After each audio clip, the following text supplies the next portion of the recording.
Madam Toastmaster. Fellow Toastmasters and guests, triage, you may have heard this term on the battlefield, is about making hard choices with limited resources to achieve the best outcome. If you were fighting a fire, would you choose an eyedropper or a fire hose? Well, I think the answer is pretty obvious.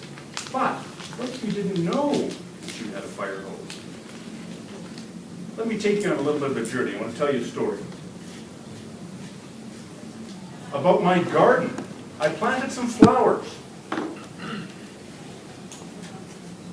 There they are. You like that? The problem was I planted them in the front of the house and they were a bit sheltered, so they weren't really getting a lot of water. They were a bit sheltered from the rain. A bit dry, so what did I do? I went down to Bunnings and I bought myself a little home irrigation kit. Those little blue lines there are supposed to be my pipes, and that's the water coming out there irrigating my flowers. After a while I noticed something. I noticed that the red flowers were drier. Now why should this be? They both need water so that they can grow. I took a step back and looked at the problem a little more deeply. Oh, of course, the red flowers are underneath a tree. What does the tree do? Well, the tree, number one, stops rain, and number two, it has great big roots that suck up vast amounts of water, starving my poor little red flowers. So, I thought I had an idea. I added a bucket. There it is. When I turned on my irrigation system, I had a bucket to the side where my blue flowers were. As the water came out, it would fill the bucket, and then I would proceed to take the bucket and pour it on to the red flowers. So the red flowers got extra. But still, one summer, it was particularly dry, and my red flowers still weren't getting enough water. And I wondered what the flowers would think about this if I were able to talk to them about it. Well, the red flowers, they might look over at these blue flowers and say, oh, look at your big, juicy foliage, nice big green leaves. Look at mine. You've got lots of water. Perhaps you could share yours with me. In other words, you're greedy. Share. What might the blue flowers think? Well, the blue flowers might say, well, hang on a second. It's particularly dry, and it's true that I have some plush green foliage, but I also need water, and besides, the gardener is stealing some of my water and giving it to you anyway. Hey, maybe if you didn't have so many seedlings, if you didn't have enough water for them, it would be all right. Irresponsible. That's what the blue flowers said to the red flowers. Still, neither had enough water, so I dug a bit deeper. What did I find?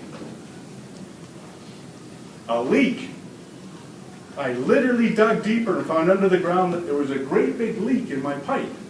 So there wasn't enough water getting to either sprinkler head. This was the reason why, chiefly, that my flowers were so dry. So, what could be the solutions to this problem? Now, don't yell out. I just want to offer a couple of suggestions. First of all, how about a bigger bucket? That would work. If I had a bigger bucket, then I could transfer some more water over to the red flowers. What do you think about that? Or, wait, how about this one? How about we set up a charity called the Carnation Army? This charity will gather drops of water from all the flowers of New Zealand and give them to the red flowers.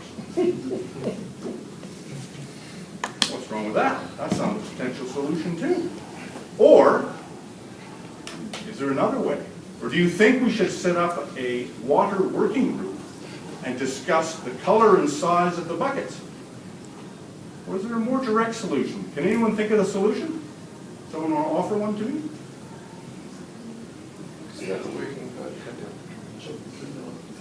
How about fix the leak? Why don't we fix the leak? That's the obvious thing to do. But first you need to know it's there. Notice that in this scenario, I am digging and finding that I've got a leak. Only then can I know to fix it. This is why I'm talking to you tonight. You may suspect that I'm not actually talking about gardens at all, and you'd be right. This is a metaphor. My garden I'm referring to is our community, where the flowers are us, the people. The tree represents luck or circumstances. Can flowers decide where they're planted? No. Just in the same way people can't decide who their parents are, where they're going to be born, whether they're rich or poor. The tree represents your circumstances or your luck.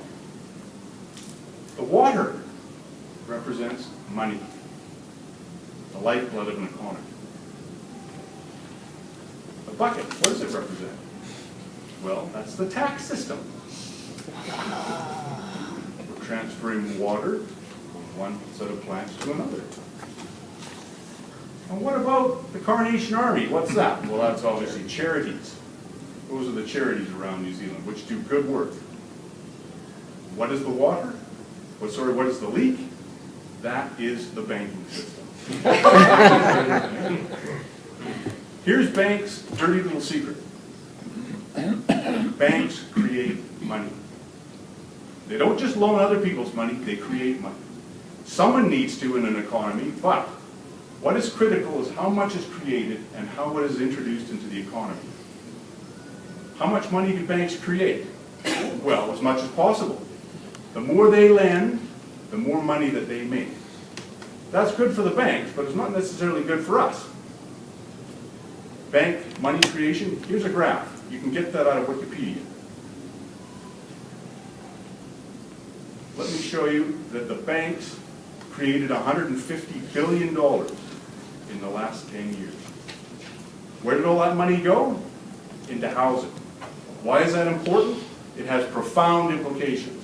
Skyrocketing house prices, massive inequality, failing infrastructure like sewage on our beaches, crippling poverty. I was appalled to find in the newspaper where we were calling to have sponsors for New Zealand children for school supplies. In New Zealand, I couldn't believe it. The good news, the leak is so big that if you simply fixed it, it would have an immediate and huge benefit. One action will solve 80% of our money problems. And guess what? New Zealand has done it before. In 1936, the Reserve Bank created money to build all the state houses, the first state houses in New Zealand. That wasn't borrowed from banks. There were no private partnerships. There was no money brought from overseas. The Reserve Bank did it, and it cost us zip. We could do it again. What can you do? Learn. Help me. You can go to this website and sign our petition. We've started a petition to change this in New Zealand, along with 18 other countries around the world. Finally, I'm putting a wrench in your hand by telling you about this. Please be plumbers and help me plug the leak. Thank you.